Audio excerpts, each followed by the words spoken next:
Welcome friends, एक बहुत ही important case आज डिसाइड हुआ है and that is JMM bribery case, the Jharkhand Mukti Morcha bribery case.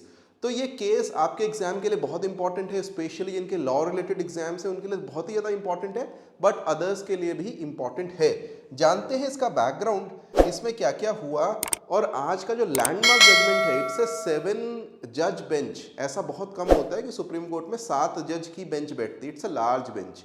तो उसने जो डिसीजन लिया है ये लैंडमार्क जजमेंट है और ये अगले 20-25 साल तक कम से कम इंडिया की पॉलिटिक्स को इम्पैक्ट करेगा, इंडिया की पॉलिटी को इम्पैक्ट करेगा और हमको इसके बारे में पता होना चाहिए। तो पहली चीज़, थोड़ा सा एक इंपॉर्टेंट फैक्ट जान लो, ये आपके GK as well as legal के लिए इंपॉर्टेंट है, दोनों ही चीज़ों के लिए। दूसरी चीज़, भले ही ये एग्जाम में ना आए, otherwise as a lawyer and as a citizen आपको इस केस के बारे में पता होना चाहिए कि आप वेल एजुकेटेड हैं, you know about things that are happening in your surroundings, in your polity, in your administration.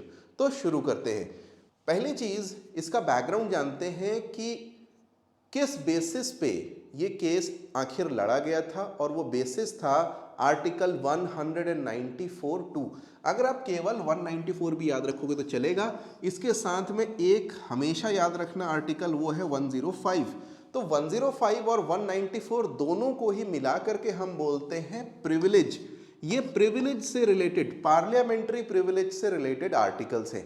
अब पार्लियामेंट्री प्रिविलेज का मतलब क्या हुआ, जो मेंबर ऑफ पार्लियामेंट्स और मेंबर ऑफ लेजिस्लेचर्स होते हैं वो लेजिस्लेचर के अंदर, पार्लियामेंट के अंदर जो चाहे करें, उनको उसका राइट होना चाहिए कि अपनी ड्यूटीज, हो सकता है वही काम वो बाहर करें तो वो कोई लॉ के अगेंस्ट में माना जाए, लेकिन इन पब्लिक इंटरेस्ट अगर वो कोई काम उसके अंदर कर रहे हैं, with in the confines of legislature, उस बिल्डिंग के अंदर कर रहे हैं, तो उसको गलत नहीं माना जा सकता। That is basically privilege. वो उनका प्रिविलेज होता है कि उसके लिए आप उनको सू नहीं कर सकते। एग्जाम्पल देता हूं, हो सकता है कि कोई डॉक्यूमेंट बाहर अगर वो पब्लिक करेंगे तो वो ऑफिशियल सीक्रेट्स एक्ट के अंतर्गत गलत हो जाए, लेकिन किसी पब्लिक इंटरेस्ट के इशू को उठाते हुए वही डॉक्यूमेंट अगर वो पार्लियामेंट के अंदर लेके चलते हैं, वहां पे दिखाते हैं, तो वो प्रिविलेजेस के अंडर में संभव है कि ना आता हो, अगर वो पब्लिक इंटरेस्ट के लिए कर रहे हैं, राइट। तो लिखा क्या हुआ इस आर्टिकल में फ्रेंड्स, इसमें लिखा है no member, that is member of legislature. तो ये हम बात कर रहे हैं 194 की, जिस पे पर्टिकुलर ये केस लड़ा गया था, is liable for any proceedings in any court in respect of anything said or any vote given by him in the legislature। Legislature में वो किसको वोट देता है, क्यों वोट देता है, उसके लिए वो कोर्ट में लायबल नहीं है। हो सकता है डिस्क्वालीफाई हो जाए, ऐसा लॉ है। हो सकता है वो जो दल बदल कानून होता है ना, कि आपने एक से दूसरी तरफ घुस गए, हो सकता है आपका जो एनेक्चर 10 में, आपके शेड्यूल 10 में प्रोविजंस हैं, उसमें आप डिस्क्वालीफाई हो जाएं, लेकिन डिस्क्वालिफिकेशन के बाद भी उस पर आप क्रिमिनल प्रोसीडिंग्स नहीं कर सकते। That is the basic idea, ठीक है। तो इसका मतलब क्या है, हॉर्स ट्रेडिंग आराम से हो सकती थी। हॉर्स ट्रेडिंग का मतलब, मैंने बोला कि मैं एमएलए बाई कर लेता हूं अपनी सरकार बनाने के लिए, मैं गया, मैंने 10-10, 15-15 करोड़ हर एमएलए को दिए, बोला मेरी सरकार बनवा दो, और उन्होंने अपनी पुरानी सरकार के अगेंस्ट वोट करके मुझे जिता दिया। That is possible, might even be happening in the country. मैं कुछ नहीं बोलूँगा क्योंकि मुझे जेल नहीं जाना है, ठीक है। तो बेसिकली किसी भी तरह का वोट वो दे, किसी को भी वोट दे, उसके लिए आप उसको क्रिमिनली लायबल नहीं कर सकते, किसी भी कोर्ट में कैसे भी लायबल नहीं हो सकता। दूसरा, इसी में आगे जो कॉन्टिन्यूएशन में लिखा है ना, इसमें स्पीच की भी बात लिखी हुई है। अगर वो पार्लियामेंट में, लेजिस्लेचर में या किसी भी कमेटी में कोई भी स्पीच देता है किसी भी रिगार्ड्स में, तो उसको लायबल नहीं कह सकते कि तुमने ऐसी स्पीच क्यों दी। Now the same thing is for parliament also. जो लेजिस्लेचर के लिए है वो सेम चीज पार्लियामेंट के लिए भी कही गई है। This is called parliamentary privilege. सबसे पहले ये क्लियर होना जरूरी है। अब हुआ क्या, 1998 में एक जजमेंट आया था, this is basically PV Narasimha Rao versus state.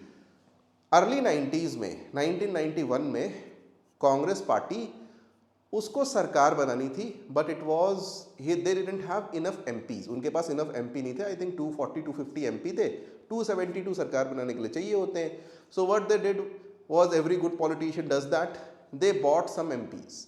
और उन्होंने झारखंड मुक्ति मोर्चा के कुछ लोगों को पैसे दे करके, ऐसा कहा जाता है कि उन्होंने बोला कि तुम हमारे लिए वोट करो, उन्होंने वोट कर दिया, वो सरकार 5 साल चली। The prime minister was PV Narasimha Rao. Many important things happened during that period and he has recently been conferred Bharat Ratna, not for the bravery but for other things, right? So this also was related to Jharkhand Mukti Morcha party. The instant case, the current case is also related to Jharkhand Mukti Morcha party. पता नहीं मतलब यार देखो, tribals के नाम पे party बनी कि हम वनवासी लोगों का कल्याण करेंगे, झारखंड में लोगों का ये करेंगे, बट अल्टीमेटली सभी जो पॉलिटिकल पार्टीज होती हैं वहाँ पे जब मॉरल करप्शन आता है तो ऐसा ही कुछ होता है। तो यहाँ पे जिन्होंने पार्टी बनाई उनके बेटे, बहू, भांजे, भतीजे सब पावर में हैं, सब MLA MP बने हुए हैं, खूब पैसा बना रहे हैं, कई लोग जेल चले गए हैं।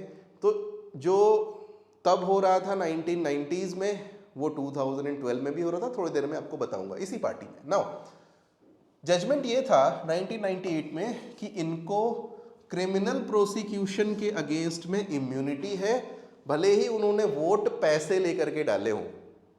ठीक है, झारखंड मुक्ति मोर्चा केस सरकार रो सुप्रीम कोर्ट ने क्या बोला, बोला कि पार्लियामेंट और लेजिस्लेटिव असेंबलीज में even if you take bribes and then cast vote in the favour of whoever has funded you, you cannot be held criminally liable। अच्छा बुरा छोड़ दो, लॉ के हिसाब से किया, उन्होंने लॉ पढ़ा, लॉ उनको लगा यही लॉ है तो उन्होंने कर दिया। क्यों किया अभी हम नहीं जानते। Now what happened is this case, जो ये अभी का केस चल रहा है ना, इसमें क्या हुआ इंस्टेंट केस में।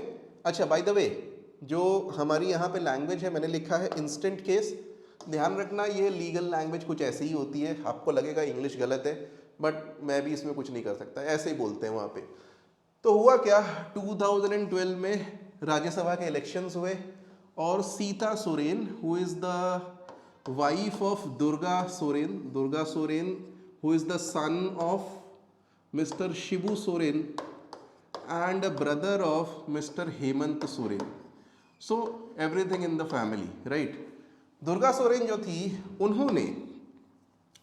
दुर्गा सोरेन ने एक वोट, सीता सोरेन ने वोट दिया अपने हिसाब से, और कहा जाता है कि पैसे लेकर के दिया।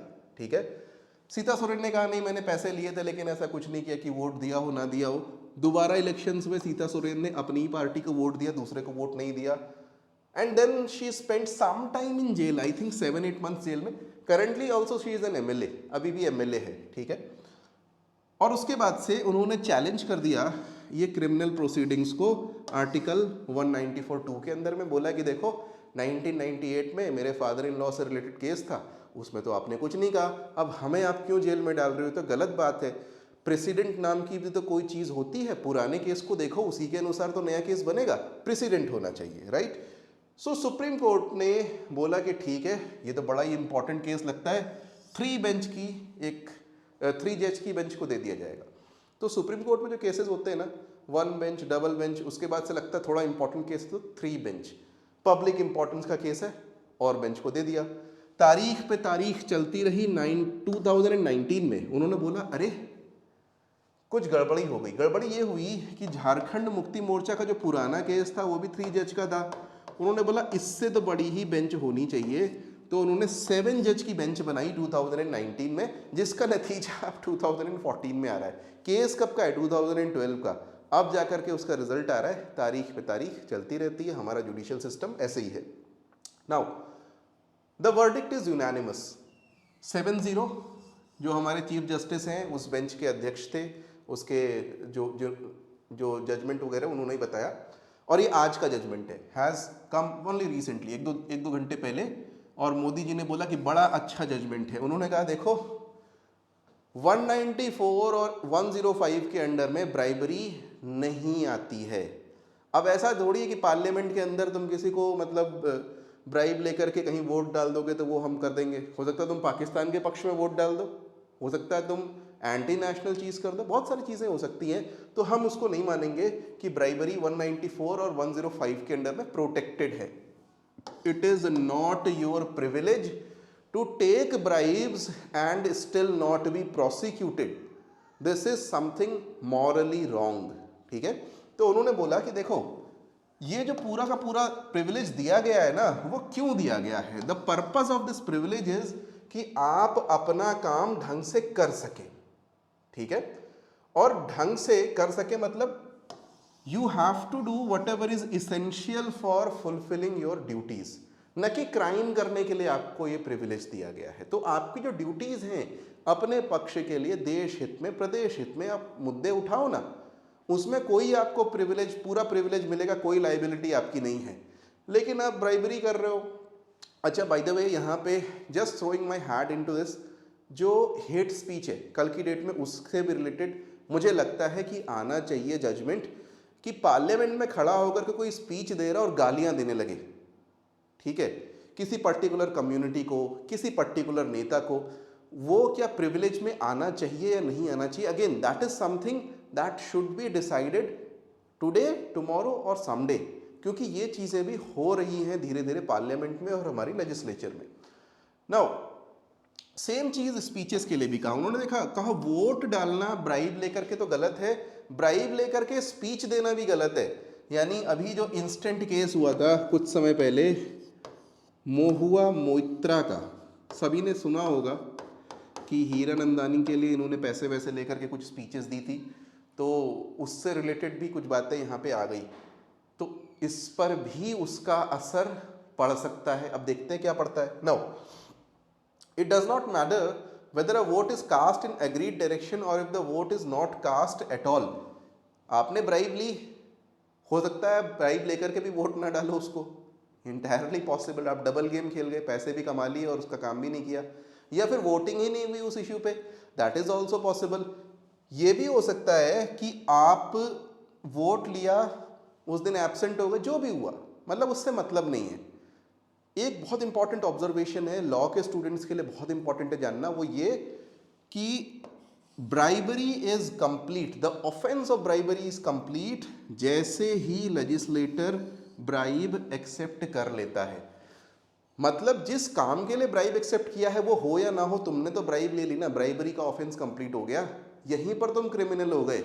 भले ही तुमने पैसे लेकर के वोट डाले नहीं डाले, काम किया नहीं किया, that is a different thing. So this is something you need to remember, right. Now जैसा कि मैंने कहा, एक इंपॉर्टेंट चीज यहाँ पे जो जिसे कहते हैं ओबाइटर डिक्टा, एक नोट की है जज ने, उसने बोला है, एक डॉक्ट्रिन का नाम लिया, the doctrine of stare decisis. He said this is not inflexible, ये इनफ्लेक्सिबल नहीं है, मतलब ये चेंज हो सकता है, ऐसा नहीं कि वेद वाक्य बदल नहीं सकता, ठीक। अब इसका मतलब क्या है? इसका जो लिटरल मीनिंग होता है, लेट द डिसीजन स्टैंड। साधारण भाषा में, मनुष्यों की भाषा में कहें तो इसका मतलब है presidents have to be honoured, ठीक है। तो इसी तरह की कंडीशंस में पहले कोई जजमेंट आया हो, उस जजमेंट के बेसिस पे नया जजमेंट दे दिया जाता है, that is called a president. कहने का मतलब है 1998 के झारखंड मुक्ति मोर्चा का जो केस है, उसके बेसिस पे ये जो सीता सोरेन वाला केस है, ये कर देना चाहिए था। कोर्ट ने बोला कि जनाब, स्टेयर डिसाइसिस कोई ऐसी चीज नहीं जो इनफ्लेक्सिबल है, इट इज नॉट वेद वाक्य, इट कैन बी चेंज्ड, आप उसको बदल सकते हो, that is not an issue at all, ठीक है। तो याद रखना, ये टर्म याद रखना, कभी एग्जाम में काम आ सकता है। अब इसका इंपैक्ट क्या होगा? I think this is very important for a clean democracy, कि प्रिविलेज का मिसयूज जो हो रहा था, पार्लियामेंट्री प्रिविलेज का, वो रुक सकता है, रुकना चाहिए।